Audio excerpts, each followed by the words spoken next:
Cinema director ஆக போறேன். Cinema industry எவ்வளவு அன்சர்டைனான ஃபீல்டு தெரியுமா உனக்கு? சினிமால லட்சத்துல ஒருத்தன் தானே ஜெயிப்பான், மத்தவங்க பிச்சை தானே இருப்பான். சினிமாவை தோக்குறேன். 99,999 பேரை மட்டும்தான் பார்க்குறேன். ஆனால் நான் ஜெயிக்கிறது ஒருத்தனை தான் பார்க்குறேன். ஆக்ஷன். முயலும் ஜெயிக்கும், ஆமையும் ஜெயிக்கும். முயலாமல் ஜெயிக்காது. ஜெயிக்கலன்னா என்ன பண்ண போறேன்னு கேட்டல, ஜெயிக்கிற வரைக்கும் முயற்சி தான் பண்ண போறேன். எவன் ஒருத்தன் ஆசைக்காக கஷ்டப்பட தயாராயிட்டான், அவன் கண்டிப்பா ஜெயிச்சிருவான். எங்களை மாதிரி பசங்க வாழ்க்கையை நாங்கள் தீர்மானிக்கிறது இல்லை, வாழ்க்கை தான் எங்களை தீர்மானிக்குது. ஆனால் என் வாழ்க்கையை தீர்மானிக்கிறதுக்கு எனக்கு ஒரு சான்ஸ் கிடைச்சிருக்கு.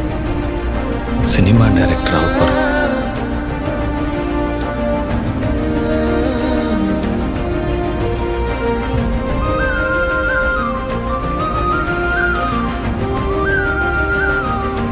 Camera rolling action.